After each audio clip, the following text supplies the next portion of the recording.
Good morning. To the Okay, all right, way to start things off. To those of you here in the Great Hall, and to those of you watching this on live stream across the country, welcome, and thank you so much for joining the Department of Justice, the Equal Employment Opportunity Commission, and the U.S. Access Board for today's celebration of the 25th anniversary of the Americans with Disabilities Act.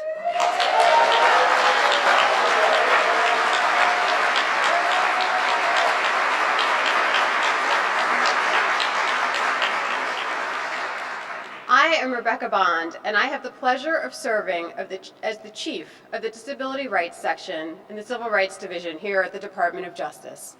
I, along with David Capozzi, who's the Executive Director of the Access Board, will be serving as the MCs of today's event.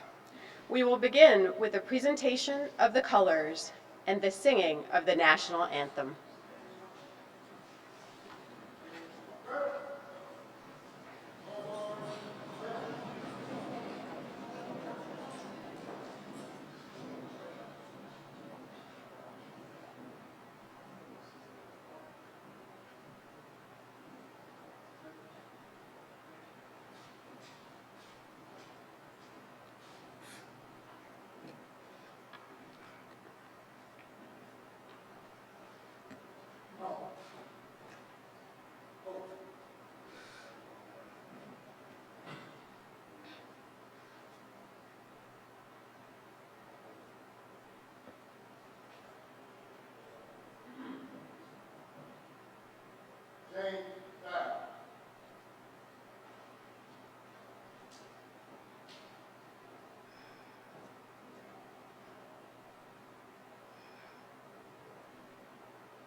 Oh, say, can you see by the dawn's early light what so proudly we hailed at the twilight's last gleaming, whose broad stripes and bright stars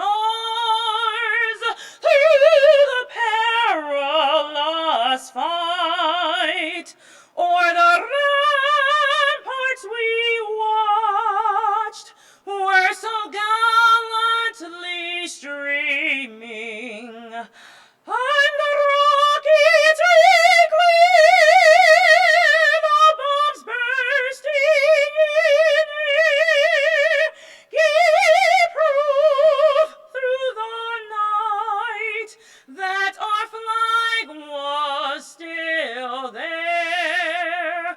Oh, say, does that star-spangled banner yet wave o'er the land of the free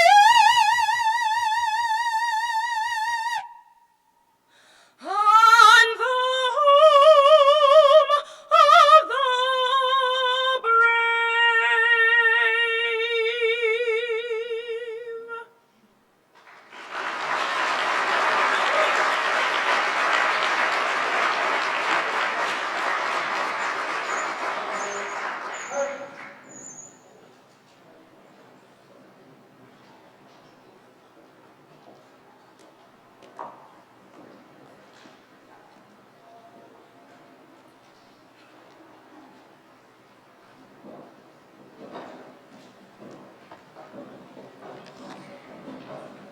Thank you very much to Dorothy for that absolutely beautiful rendition of the national anthem.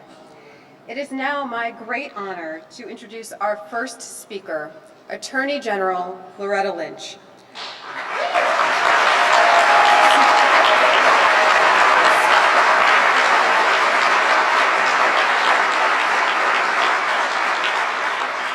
Sworn into office on April 27, 2015, the Attorney General may be relatively new to this position, but she is no stranger to the pursuit of equality and justice.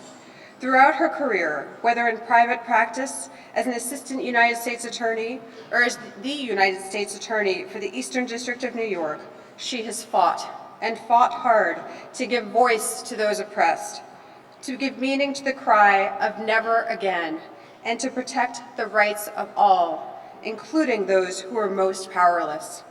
It is my sincere privilege to welcome the Attorney General of the United States, Loretta E. Lynch.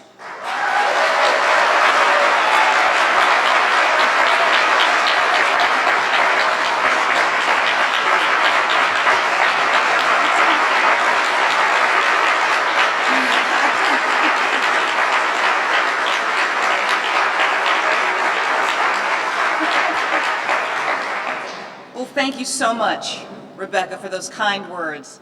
But I have to thank you even more for your dedicated and passionate leadership of the Civil Rights Division's Disability Rights section, one of the cornerstones of what I consider to be the heart of the Department of Justice. So thank you so much as well. I want to thank the Equal Opportunity Employment Commission and the United States Access Board for coming together today to make this event possible.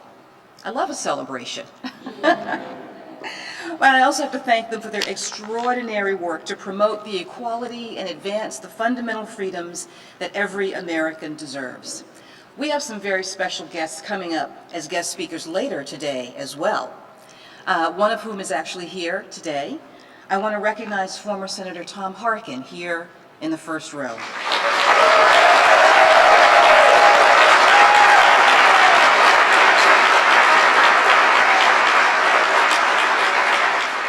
I think it's fair to say that we would not be having this celebration without Senator Harkin's efforts. We will be joined later on by former Senator Bob Dole and Congressman Steny Hoyer, all three of whom were leaders in the fight to get this bill passed. They're here to help observe this milestone and to commemorate a quarter century of progress. As many of you know, Senator Harkin was the chief Senate sponsor of the Americans with Disabilities Act and delivered part of his introduction speech in sign language so that his brother could understand. Senator, you helped all of us see that individuals with disabilities who have individual concerns are really expressing the universal concerns of our country and our conscience. They're our concerns, and we thank you for that.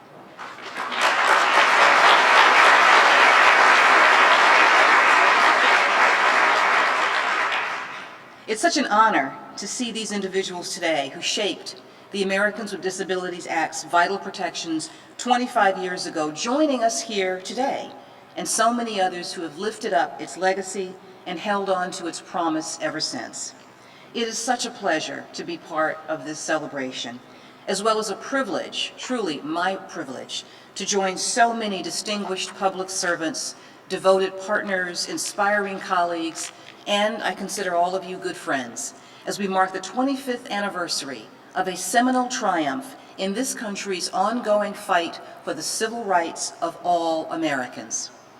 Now, over the course of the past 25 years, the Americans with Disabilities Act has proved to be a revolutionary tool for improving the lives of Americans with disabilities, as well as a powerful force pushing this nation closer to its highest ideals. By prohibiting discrimination and ensuring opportunity, the ADA has opened doors and brought dreams within reach. It has made our workforce stronger.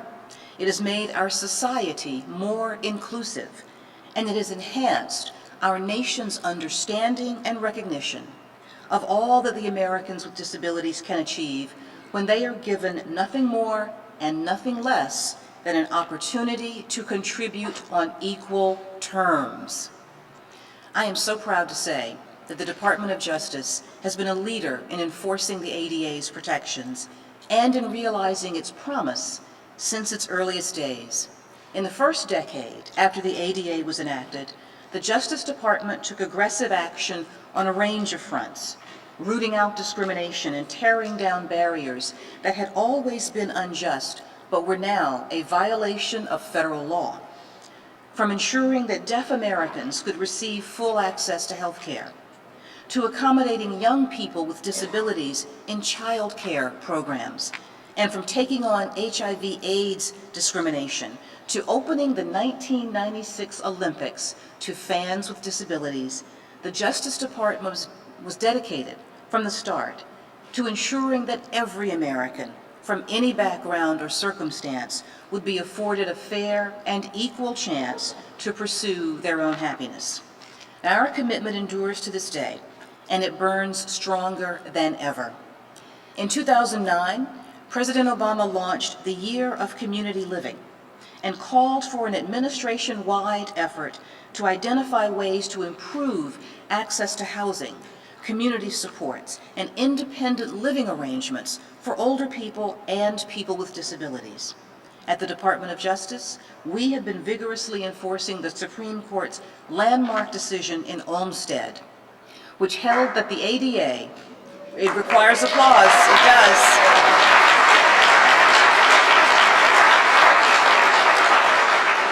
It does. Love it when what's right and what's legal comes together. As we all know, Olmstead held that the ADA requires the states to eliminate unnecessary institutionalization and segregation of Americans with disabilities so that they can receive health care services in their homes, in their communities, and in the most integrated setting appropriate to their needs. And over the course of the Obama administration, we have participated in 50 Olmstead matters spanning 25 states.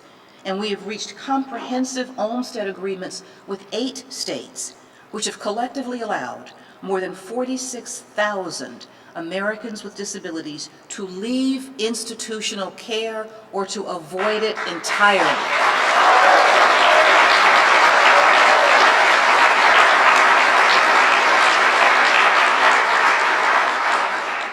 Now, the Civil Rights Division is also placing special emphasis on expanding access to educational opportunities and ending a school-to-prison pipeline that is disproportionately filled with children of color and children with disabilities.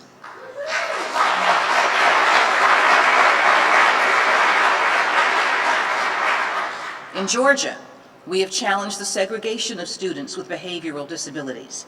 In Texas, we are investigating disability issues in the juvenile justice system. In Rhode Island, we have entered into groundbreaking settlements to help prepare more students with intellectual and developmental disabilities for employment after high school. And across the country, we are working to ensure that students with disabilities, whether they require the use of service animals or have chronic conditions like diabetes, HIV, hepatitis B, or mental illness, are not excluded, are not segregated, or otherwise limited in any way in their pursuit of the high-quality education that is their right.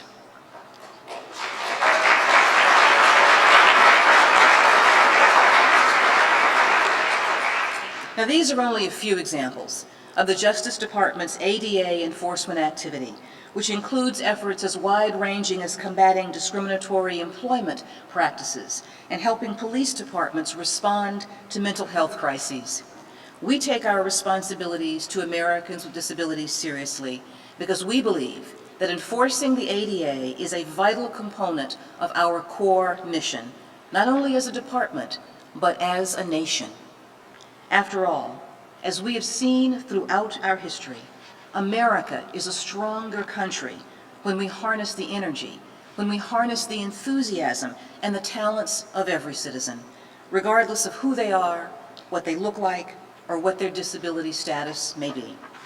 Our union is made more perfect whenever we stand up and speak out for the core values of diversity, of inclusion and equality that have always lit our way forward. And our society is made fundamentally more just and more equal when we strive to broaden the circle of opportunity to include everyone with the will and the determination to forge their own path forward. And that is why we will not waver and we must not yield until all Americans are afforded the dignity, the respect, and the opportunities that they deserve. And it is why, despite all that we have accomplished over the past quarter century, we know that our work is far from over. And it's why, right here, today, we must redouble our efforts and recommit ourselves to confronting the lingering obstacles that still prevent people with disabilities from fulfilling their personal and professional potential, from discrimination to inaccessibility to restrictive education and employment opportunities. Now, that work will not be easy, and we will not meet our goals overnight.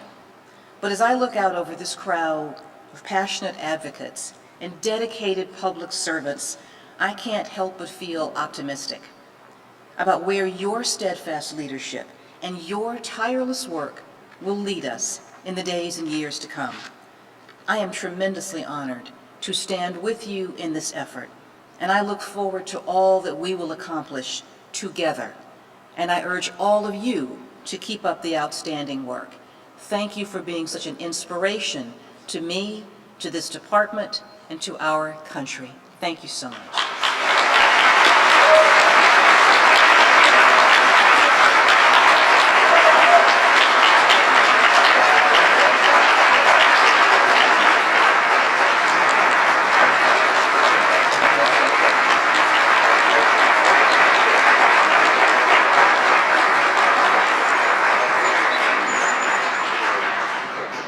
I'd like to thank the Attorney General for taking time out of her enormously busy day to join us and for her inspiring words. I would now like to introduce our boss in the Civil Rights Division, Principal Deputy Assistant Attorney General Vanita Gupta. Vanita brings to the division rich experience as a civil rights lawyer. Before coming to the division, she worked at the NAACP Legal Defense Fund, was a staff attorney with the ACLU's Racial Justice Program, and was Deputy Legal Director of the ACLU and the Director of its Center for Justice. As you can see, Vanita's work has always been about justice and equality. She brings that same passion to her leadership of the Civil Rights Division every single day. It is my great pleasure to turn the microphone over to Vanita Gupta.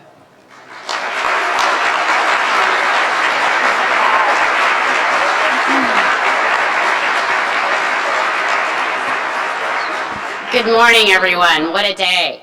I want to thank Rebecca for that introduction, and really also thank her for her extraordinary leadership of the Civil Rights Division's Disability Rights Section.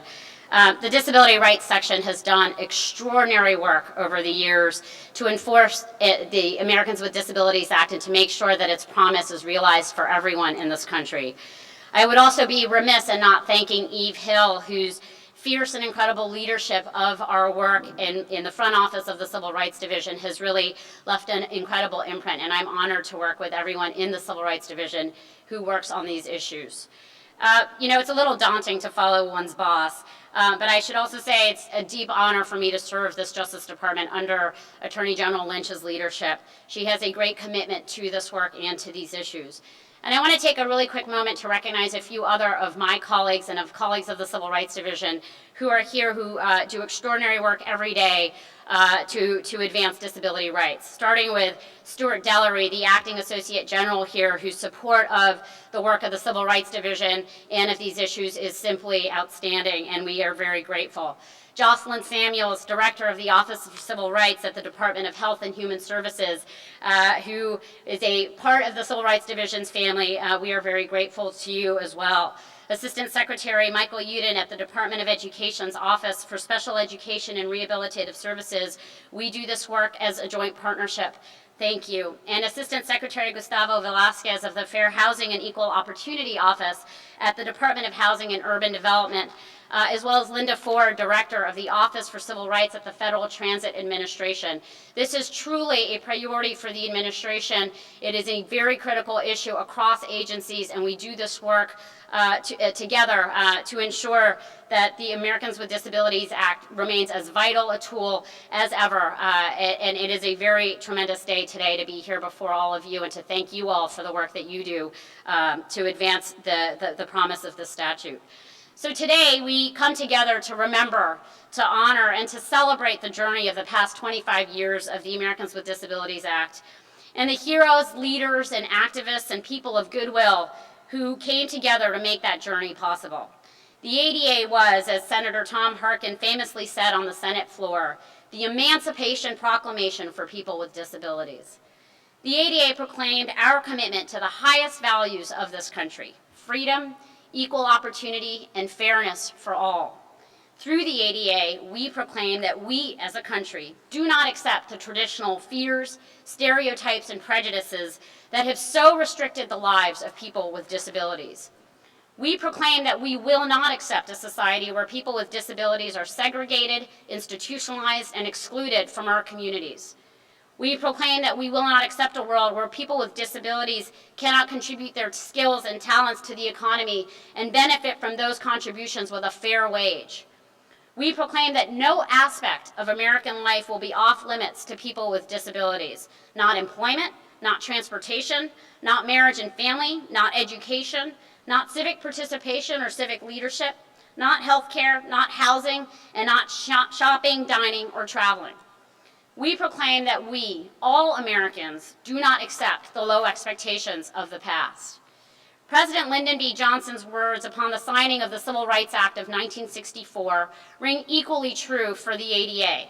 He said, "This Civil Rights Act is a challenge to all of us, to go to work in our communities and our states, in our homes and in our hearts, to eliminate the last vestiges of injustice in our beloved country." Now, over the last 25 years, we as a country have accepted that challenge and undertaken the hard work of changing attitudes about disability, of tearing down the physical and attitudinal barriers to equality, and of dismantling the systems that have historically excluded people with disabilities. The Civil Rights Division has been a very proud partner in this work. Almost every section in the Civil Rights Division is working to advance disability rights. Appellate, employment, education, voting, housing. I always get in trouble when I leave out 3 of our sections, but literally almost every section in the Civil Rights Division is working on these issues. Our cases and technical assistance have reflected the high standards and broad scope of the ADA. Our work just this month reflects our commitment. And to ensure that people with disabilities have access to all programs, services, and activities of their local communities, just this month we've reached 4 Project Civic Access settlements. That makes 218 Project Civil Access settlements so far. To address the prejudices and stereotypes that we have seen leading child welfare systems to tear apart families just because a parent has a disability, we, along with the Department of Health and Human Services, will be releasing, hopefully later this month, technical assistance on the rights of parents with disabilities in child welfare systems.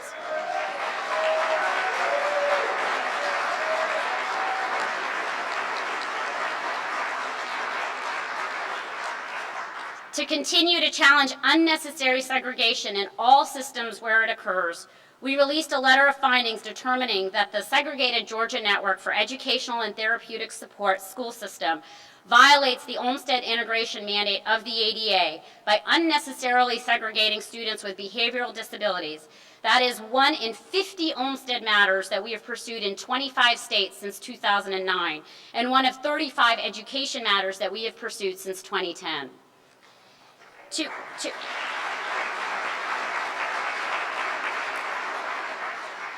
To ensure that people with disabilities have full access to medical care, we, along with our U.S. attorney partners, have reached 4 settlements under our barrier-free healthcare initiative.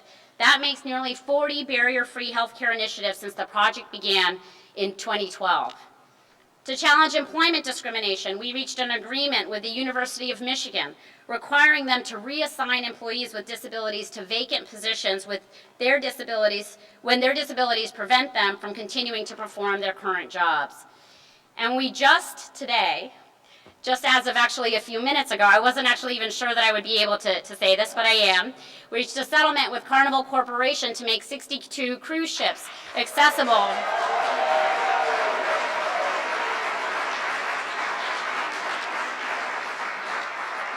I didn't know that was going to get the loudest applause.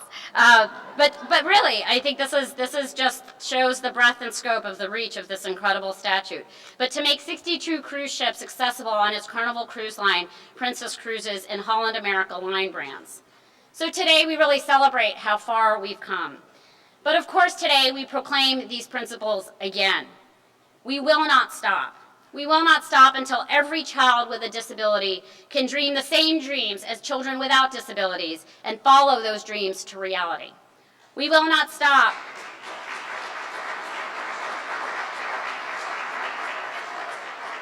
We will not stop until every person with a disability can pursue a life of work, family, community, and civic participation. We will not stop until the dignity and value of every person is recognized without question. And so today I am truly honored to celebrate with all of you. But I'm even more honored to stand with you, to work with you, and to fight with you to ensure that the progress of the past 25 years toward freedom, equality, and fairness for people with disabilities continues on. It is now my great honor to introduce Kai Feldblum, a commissioner of the U.S. Employment Opportunity Commission. As legislative counsel at the American Civil Liberties Union from 1988 to 1991, Commissioner Feldblum played a leading role in helping to draft and negotiate the ADA. Later, she was instrumental in drafting and negotiating the passage of the ADA Amendments Act of 2008.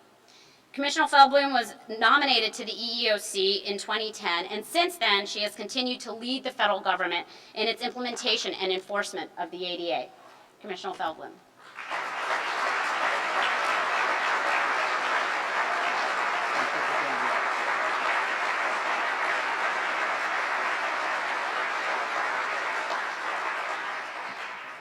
Today, the Civil Rights Division and the EEOC announced that we have signed a memorandum of understanding regarding employment discrimination charges against state and local governments under the ADA and the Genetic Information Non-Discrimination Act.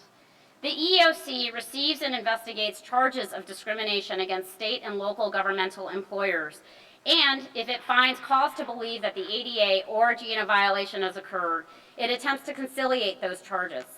The Department of Justice is the sole federal entity that has the authority to sue state and local government employers for violations of the ADA and GINA. And therefore, if conciliation is unsuccessful, the EEOC refers the charge to the Disability Rights Section of the Civil Rights Division. With this memorandum of understanding, our agencies will enhance our coordination of the investigation of these charges. This will allow us to maximize the efficiency and effectiveness of federal enforcement of the ADA and GINA, and thereby best protect the rights of individuals with disabilities when we find cause to believe there's discrimination by a state or local employer. And that is a good thing to have this memorandum of understanding. So we look forward to working together with DOJ to further the public interest in eliminating and remedying unlawful employment discrimination. To a great partnership.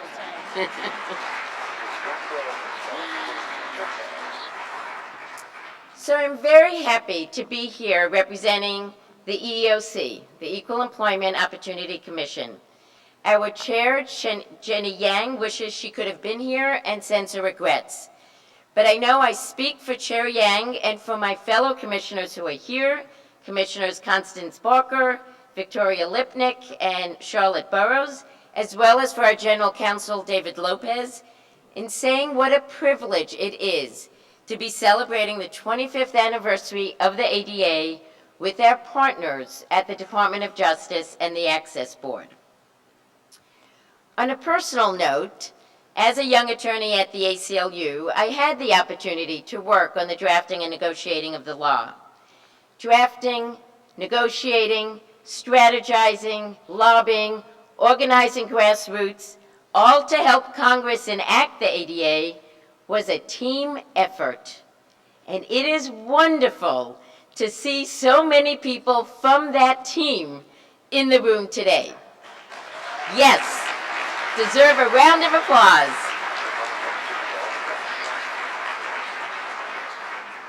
The ADA was always about real people, not a theory in the sky. You will soon hear from 6 people who have benefited from the law with the assistance of the EEOC and DOJ. Nothing can capture the importance of the ADA more than hearing from these 6 people.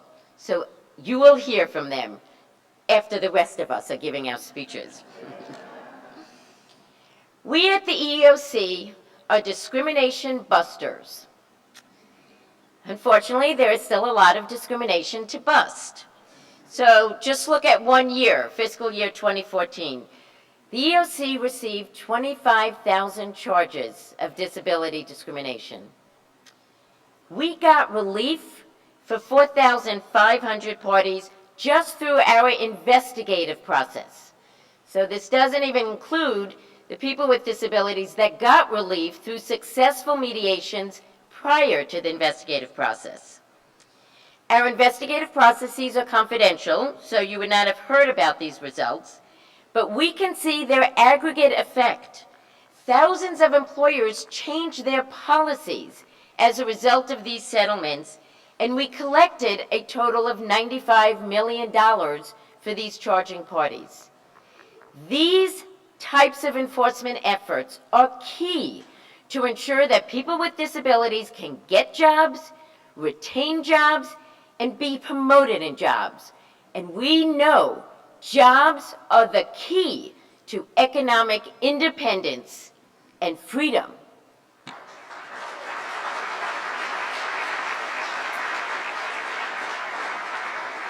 But informal confidential processes are not enough. EEOC is also a discrimination buster in the courts. In fact, ADA cases constitute almost a third of our litigation docket. We use litigation not only to establish new and important principles of law, but to vindicate the rights of people with disabilities and to stop further discrimination from happening in the future based on the settlements and consent decrees and jury verdicts that we get. I urge you to visit a newly launched disability page at the EEOC that will give you the compelling facts of all of these lawsuits. So I am proud to be part of an agency that is a discrimination buster. But as we gather here on the silver anniversary of the ADA, I encourage all of us to think about the fact that we are potentially at a transformative moment in our country's history with regard to advancing employment for people with disabilities. And that is because we have 3 realities converging at this moment. First, people with disabilities today not only have rights, they have greater expectations of what they will do with those rights. We have a generation or 2 of people with disabilities who are educated in integrated settings and who expect to work in paid competitive jobs just like everyone else. We have an established social understanding that shutting people with disabilities away in institutions is not okay. And we have a generation of young people who have grown up with the ADA. The ADA, together with the laws that came before it, has changed not only the expectations of people with disabilities, but the expectations of people around them. Rights and expectations work together. When rights are enforced, high expectations follow. High expectations ensure that people exercise their rights. The second reality is that the federal government is focusing on the employment of people with disabilities more than ever. As you have heard, EEOC, DOJ, and our partner agencies are vigorously enforcing the ADA. Part of why we can do this is that the ADA was thankfully reinvigorated by the ADA Amendments Act of 2008. And thank you, Senator Harkin and Congressman Hoyer and all the others that allowed us to get that passed. We also have a strong interagency process that is going on right now that includes all of the major agencies that have any responsibility for increasing employment of people with disabilities. And I will tell you, having an effective interagency process is not a mean feat. The Curb Cuts to the Middle Class Initiative, which is just 2 years old, is committed to making a real dent in the unacceptable unemployment and underemployment rate of people with disabilities. This initiative is leveraging, in particular, the affirmative action requirements that have now been more clearly articulated for federal contractors and will hopefully be more clearly articulated for federal agencies as soon as the EEOC gets out its new Section 501 regulations.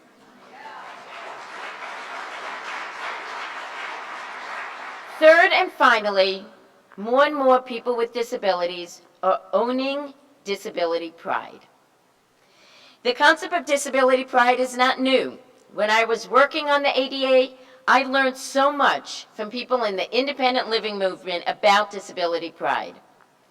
As a lesbian with a hidden disability of anxiety disorder, I have seen the power of LGBT pride and the power of disability pride.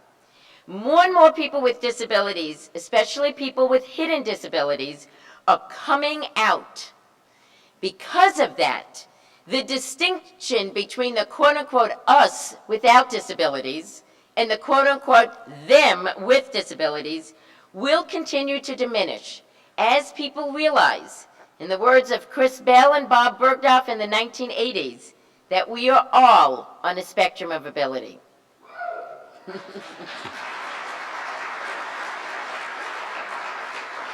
These three realities are converging to create a potentially transformative moment at this time. But we have to recognize these realities for what they are. We need to grasp the opportunities they offer, and we need to leverage them with force and will and passion. If we do that, I believe the next 25 years will be even more remarkable in achieving true equality and inclusion for people with disabilities in this country. Thank you for joining us in this wonderful celebration of a wonderful law.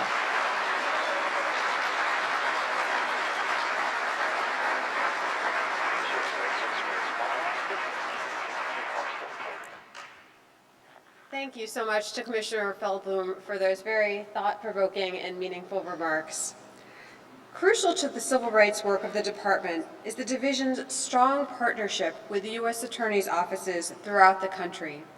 Steve Dettelbach is the U.S. Attorney for the Northern District of Ohio. He also serves as chair of the Civil Rights Subcommittee of the Attorney General's Advisory Committee.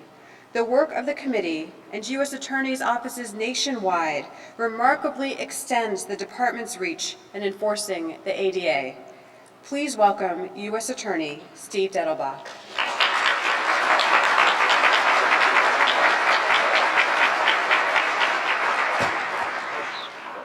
Thank you for that kind introduction, Rebecca. Well, I think maybe I'm from Cleveland, so maybe I should go on a cruise. As chair of the Civil Rights Subcommittee of the AGAC, I'm proud to be here representing the 93 United States attorneys from across the country and to celebrate with you the 25th anniversary of the landmark ADA. I'm even prouder to be in the company that I've been on this stage, Commissioner Feldblum, and of course, Benita Gupta, my friend and incredibly vital partner and leader in civil rights enforcement in this department, and of course, the Attorney General, Loretta Lynch. So I was on the committee of U.S. attorneys that Loretta Lynch chaired before she became my boss. It's a committee that reads actually right down the hall. It's meeting now. And I can tell you that Attorney General Lynch's commitment to making this not the Department of Prosecution, but the Department of Justice is something that is baked into her DNA. It has been with her since she served as a line United States Attorney. It was with her when she chaired those meetings down the hall, and every single day it is with her now as she pushes us in the U.S. Attorney's community to work with the Civil Rights Division to do more and more to make the law a reality. I am also very, very conscious of the fact that we have some of the people who made this law a reality. We're going to hear from former Senator Dole and Congressman Hoyer later. But I would be remiss if I didn't say a special word, especially as the husband of a former staffer, I'd probably be remiss and in trouble if I didn't say a special word of thanks.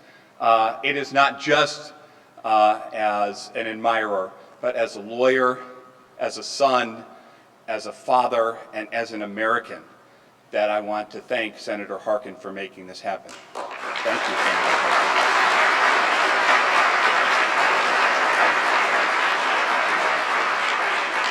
But at the same time, I know that it wasn't the kind of people who were sitting up on this stage with these titles that made this law a reality.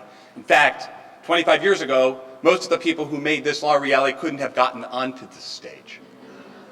It was the people like the people I'm talking to. The disabilities movement, the civil rights movement in this country that made this a reality was a grassroots movement.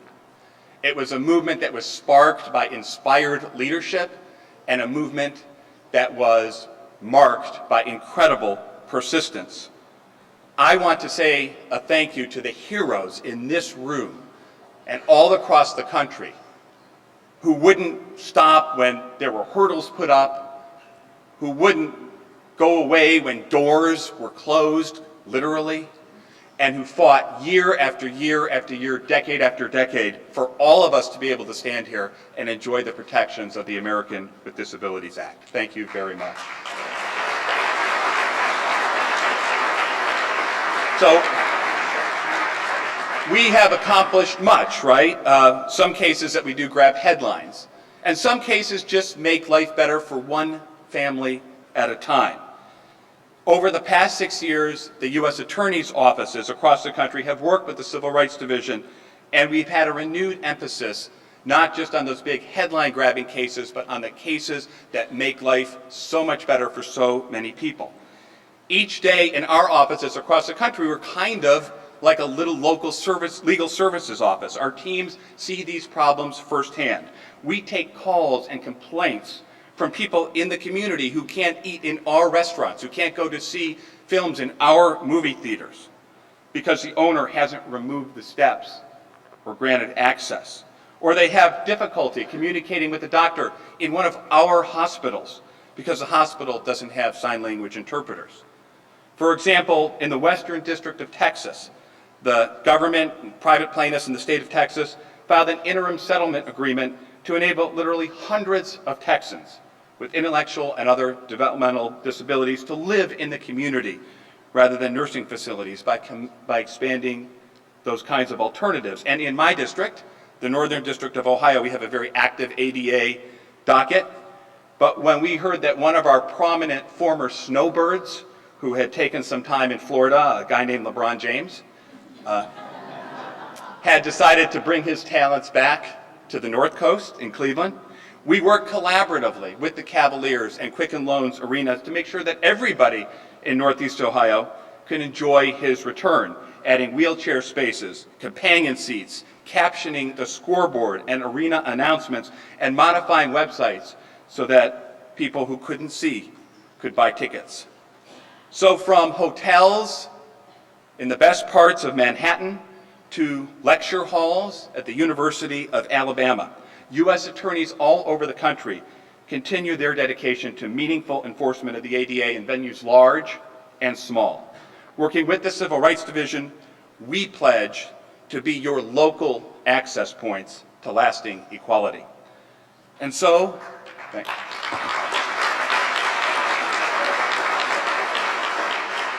And so on today's anniversary, congratulations and thank you for your leadership.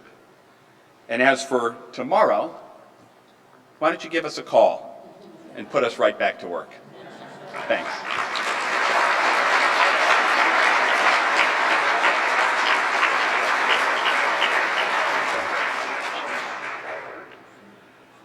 Good morning. Happy anniversary, ADA.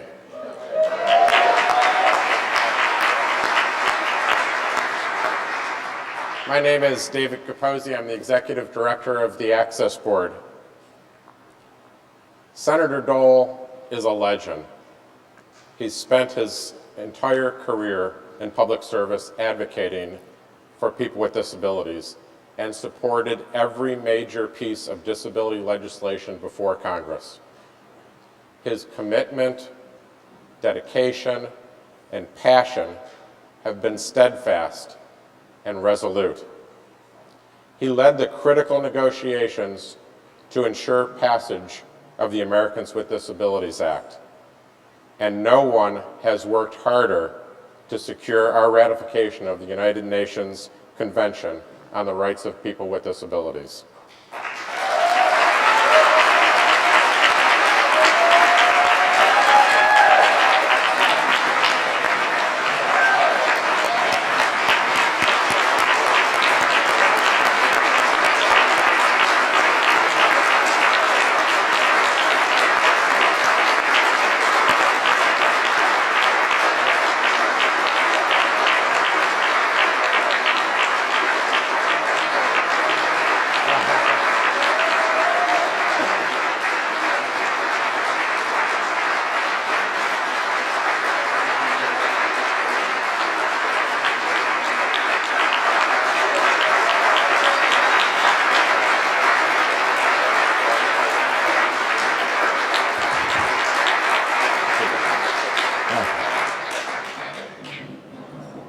We're thrilled that he's here today, and it's my distinct honor to introduce Senator Bob Dole.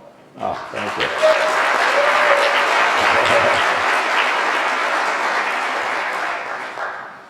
See, is it on? Well, first of all, I'm very honored to be here, and I have a very distinguished audience, and I'm just celebrated my 92nd birthday yesterday.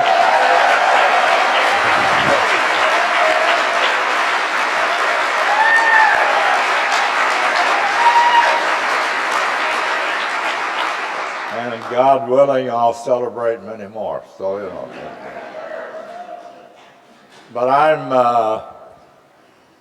I joined the disability community on April 14, 1945, in the hills of northern Italy. I was a second lieutenant platoon leader in the 10th Mountain Division, and it was 2 days after President Roosevelt died, and we were all in tears because he was our commander, and you know, everything, didn't know anything about politics at the time, but so we had to delay the effort to push the Germans out of Italy for a couple of days so we could all get ready. And unfortunately, my platoon was engaged in pretty heavy fire from the Germans, and my radio man was hit, and I went out to try to bring him back into the little place there that was fairly safe. And while I was doing that, I had a hit in the shoulder, and it bruised my spinal cord, and I spent about 39 months in the hospital. And I probably could have gotten out sooner, but the nurses were so nice. And then in fact, they fed me for about 21 months. And again, I could have done that earlier, but you know, again, the nurses were so beautiful. So, but You know, before all that happened, I'd have to confess I never really focused much on disability, and maybe it was selfish on my part, but I took an interest in it almost immediately when I was released from the hospital. And it's been when I joined the Senate in 1968, the first speech I made in the Senate was on disability rights and how we needed to address issues concerning disabled Americans. And I thought that was a good way to start my Senate career.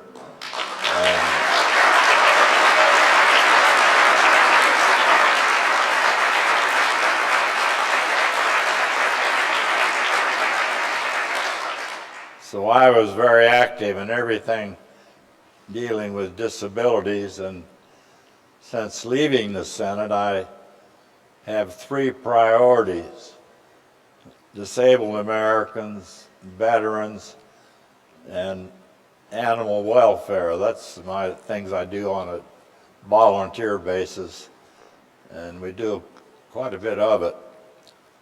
I still show up for work every day. I say show up, I don't do much, so but you got to keep busy, and I believe in Churchill's, when Churchill said never, never give up. That's sort of the code of Americans with disabilities. They never give up.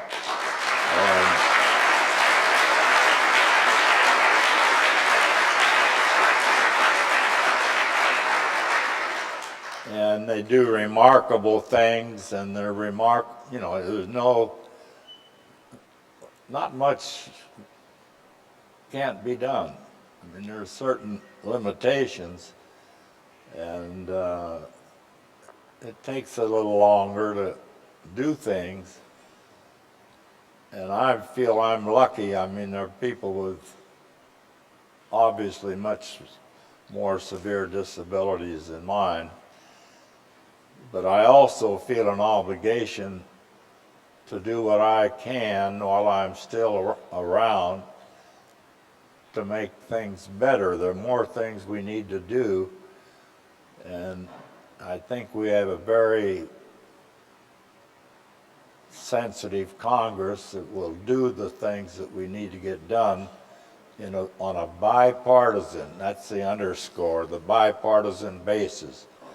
And when we did the ADA, it was done on a bipartisan basis.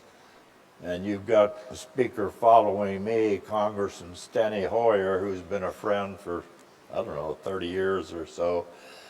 And then later, Senator Harkin, who was one of the real leaders in the Senate, along with Senator Kennedy and Senator Hatch. And so it was, and we had a lot of help from a fellow named Boyden Gray, who you may never heard of, but he was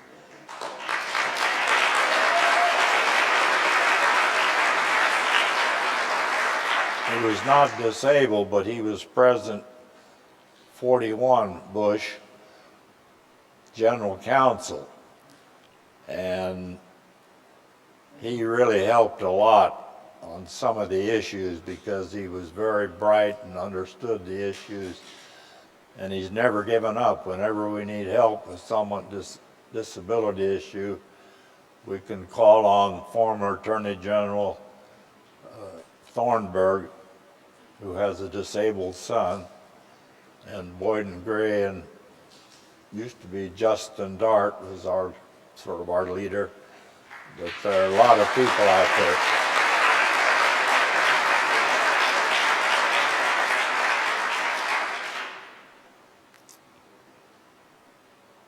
As many in this room know, because there are quite a few here in wheelchairs, before the ADA, if you wanted to get into a restaurant and you were alone, and there was a curb about 6 inches high, you weren't going to go anywhere.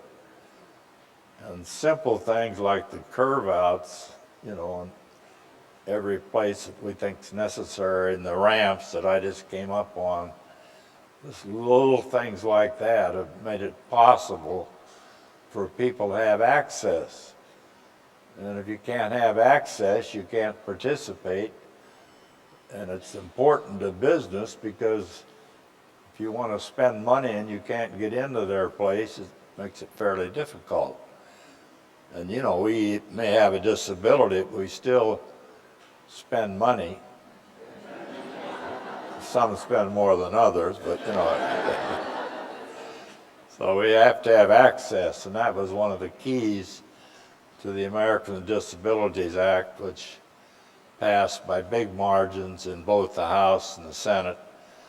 And I remember working with Senator Kennedy and Senator Jeffords and Senator Dernberger, who was a Republican from Minnesota, Senator Harkin, and just a group of wonderful guys. On the House side, Tony Coelho and Steny Hoyer, and a Republican named Jim Sensenbrenner from Wisconsin.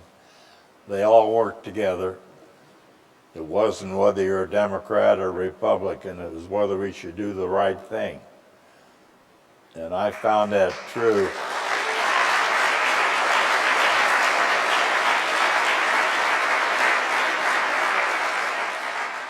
In my time in the Senate, which was 28 years, plus 28 and a half, then I ran for some other office, I can't remember what it was. And I want to recount. But it's a little late for that. But I think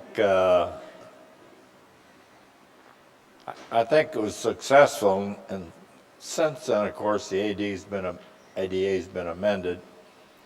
And I wasn't there at that time.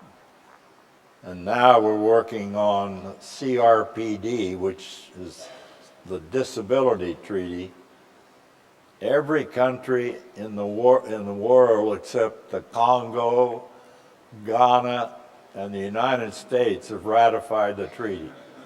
I mean, it's shameful that we cannot get the votes to ratify the Disability Treaty, which protects disabled Americans who travel abroad, and gives Samantha Power, our wonderful representative at the UN, a seat at the table so that we can teach other countries where people with disabilities have very little assistance. And you see some of the stories on television, how they don't have wheelchairs and how they have to crawl to get around. And so we're going to try again this year to try to get it passed. We need 67 votes. And I must say we need the votes on the Republican side. I think most Democrats will vote for it. We have about 13 Republicans, but we need about 22.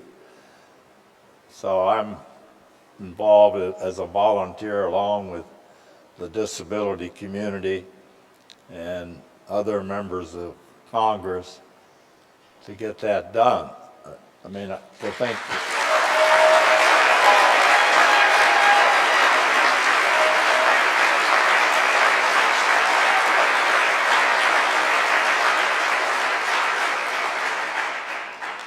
I mentioned to President Obama, just drop a name here too, the other day at the White House when they had this big reception of about 500 people. And he said himself, said to me, it is shameful that we can't get this done. And I said, well, you know, I think we just have to keep trying to get it done. And I want to be around to see it done. And so I've got,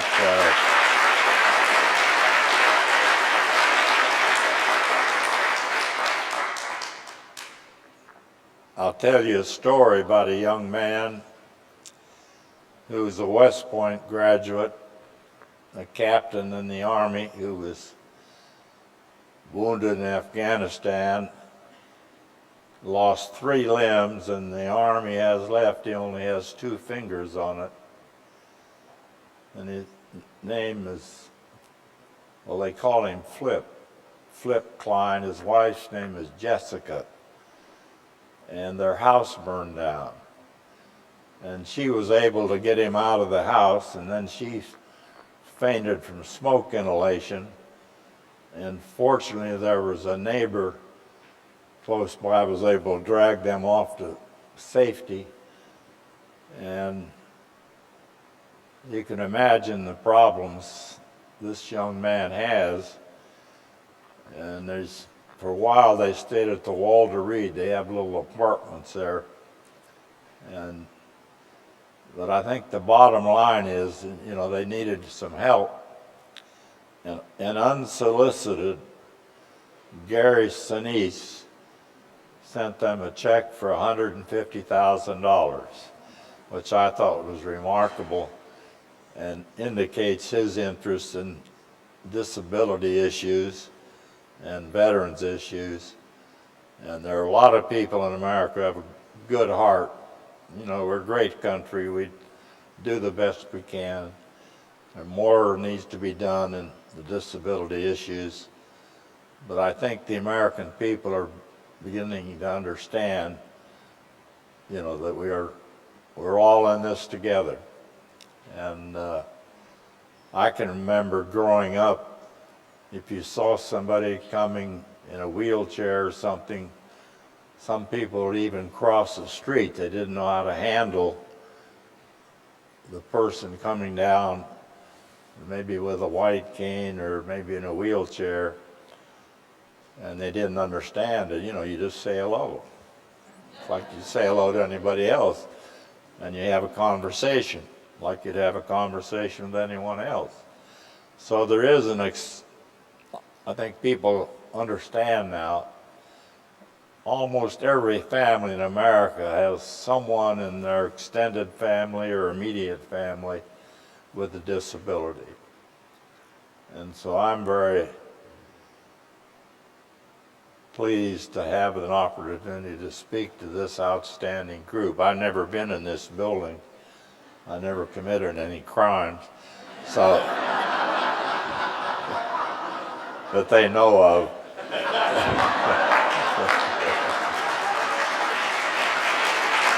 So I want to thank you for all you do, and I thank you very much for hanging in there, and we need to do more, and the people with disabilities I guess, going to explain that later on in a panel, and I'll just be around to help wherever I can. Thank you.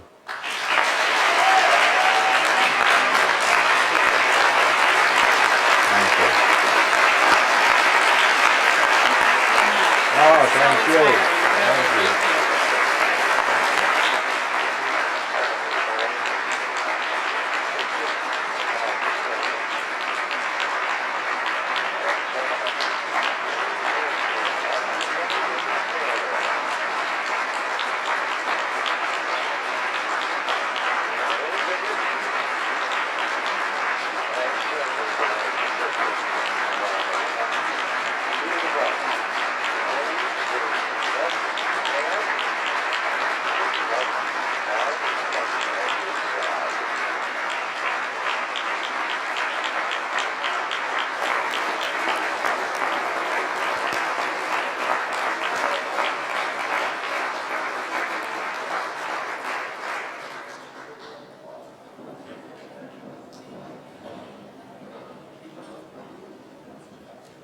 Well, that's going to be a hard act to follow, but I think our next speaker has it in him.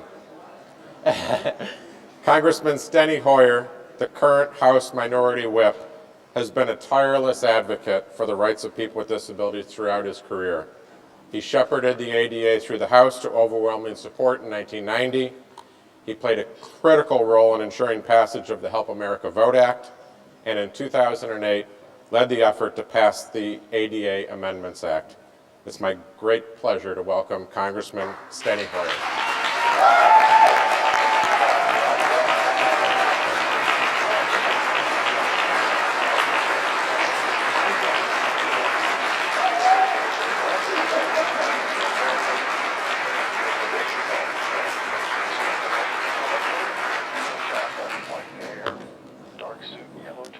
I am convinced that Harkins said, no, let Hoyer speak after Dole. Yoshiko, you just can't win sometimes.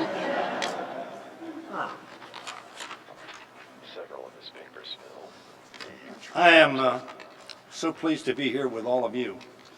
I'll bet this comes up somehow, maybe not. It's all right. I'm going to ask for your indulgence. And the indulgence I'm going to ask you for is I'm going to mention a number of names. Those names are people who worked shoulder to shoulder with me for hundreds of hours in my conference room on the 7th floor of the Longworth building. Bobby was over there from time to time. I'm going to mention his name as well. Yoshiko was there. Justin was there from time to time. My lawyer was there. You say, well, who is your lawyer? Hy Feldblum is my lawyer. And we didn't do anything without saying to Hy, as she was sitting there at the conference table, is that okay? Can we make this change? He turns toward her. Now, I don't know whether Steve Bartlett is here with us today, but I wanted to mention Steve Bartlett. Steve Bartlett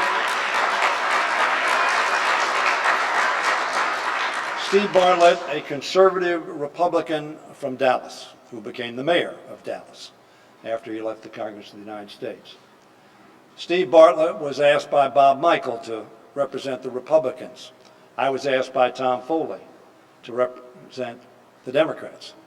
Now, that was somewhat superfluous on my side of Tom Foley asking me, because Tony Quello had ordered me to do this. Some of you had voluntary participation in this event. I just saluted and said, yes, sir, as Tony left the Congress. When I leave the Congress of the United States in 2036, I'm going to look back. I think I'm the only one, Tom. You've now left me. I think I'm one of the few remaining that really participated in this process. I'm it, maybe. But Steve Bartlett sat with me every hour. He looked to Hy Feldblum as we worked together to, as Bob Dole said, get to a place where, yes, we had a large number of votes in both the Senate and the House. When we finally got it to the floor, Tom, people wanted to vote for it. But you and I both know it took a lot of effort to get it in that position.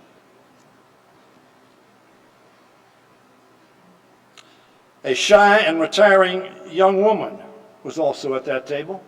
She's sitting somewhat in the back, and I want her to stand. Patricia Wright.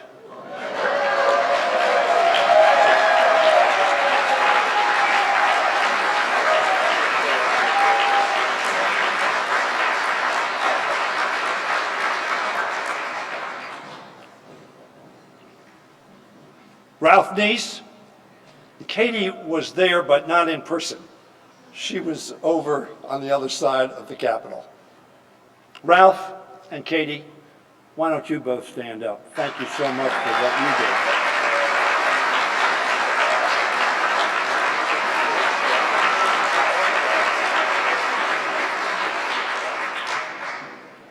Sitting by my side, not only in those meetings, but every other step that all of us in the House of Representatives took to pass the Americans with Disabilities Act was an extraordinary young woman. She's still a young woman. And I love her. Melissa Schulman.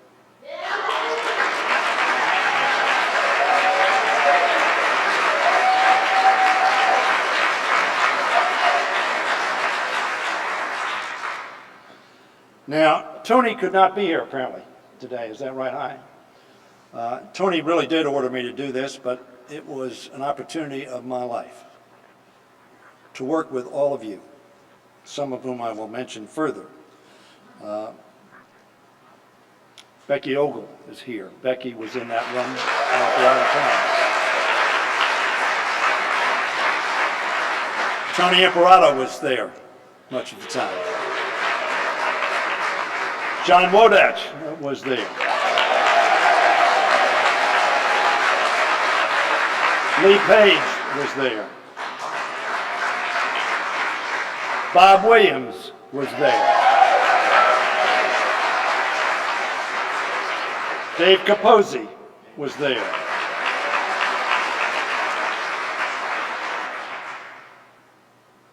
Lowell Weicker was not in that room, but he was in so many rooms that made the ADA happen.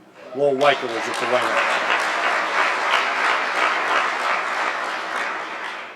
Orrin Hatch was not in our room, but Orrin Hatch was critical, as Tom will I'm sure tell you.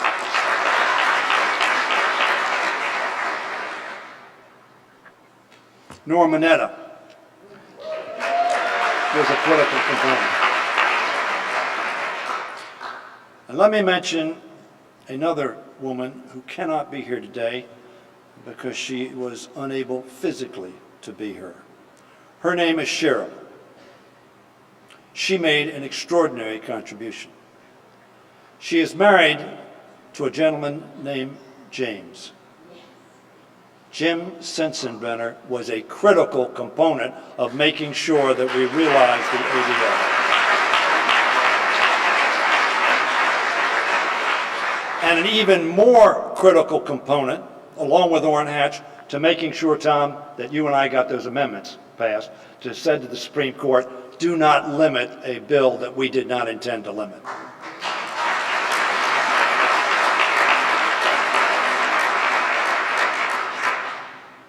Carolyn Oselenik was a...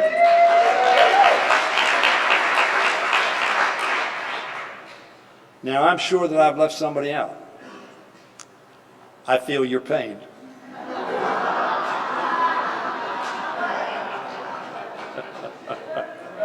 That is somewhat of an inside-outside joke.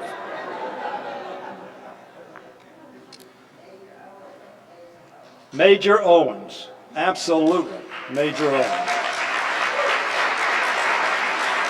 Congressman Owens from New York, who played such a very important role, and literally scores of others. We've come a long way.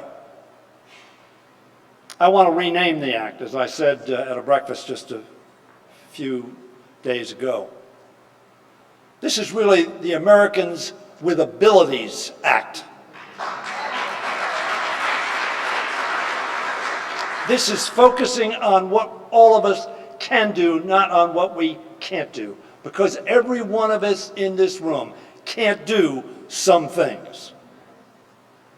It's the Americans with Abilities Act. And as Hy Feldblum would observe, Bob Dole was right. George H.W. Bush was critical, and Boyden Gray was an extraordinary partner for all of us.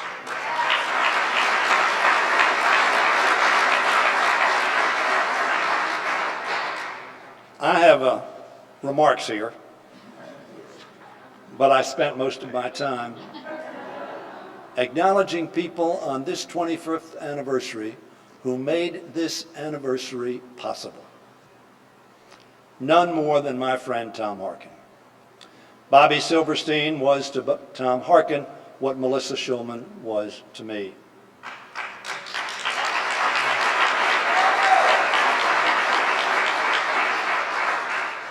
And Melissa and Bobby became very, very dear and close friends. They did most of the work, right, Tom? I mean, that's what they're supposed to do. We can celebrate that which has been accomplished. But as Bob Dole acknowledged, there still is much to be done. We've made some progress on curb cuts.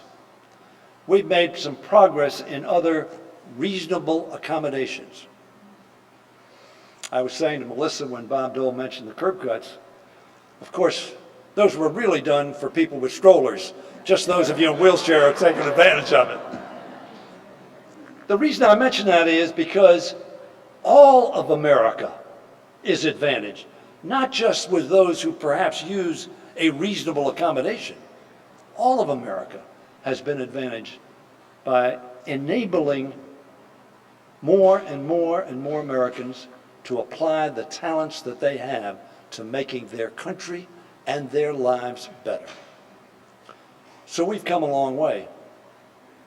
But none of us ought to accept the premise that we've arrived. Bob Dole spoke of that. All of you are working on further regulations to acknowledge that there are still barriers to inclusion. There are still barriers to meeting that all men and women, I've added the women, which Jefferson clearly would have added in today's world, are created equal and endowed, but not the same, but equal, endowed by their Creator with certain unalienable rights, among those life, liberty, and critically important, the pursuit of happiness. So those of us in this room can look back and be proud of what we together have done. And as I acknowledge in every speech I give, the real heroes in the passage of the Americans with Disabilities Act, the real people who heightened consciousness, you know, civil rights movements are largely about heightening consciousness. The real people who did that are all of you with what we call a disability. And you came to the Congress with courage and conviction and looked us in the eye and said, I can do a lot of things if you simply give me access and opportunity. And there is much yet to be done, much consciousness still to be raised. And together, we'll keep on keeping on. God bless you.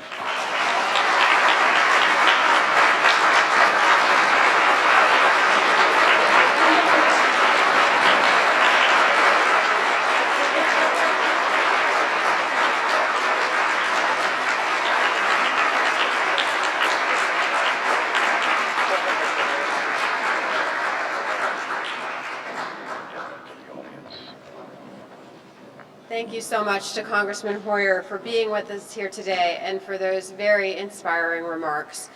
Please bear with us for a short time while we set up the stage for the upcoming discussion. Thank you.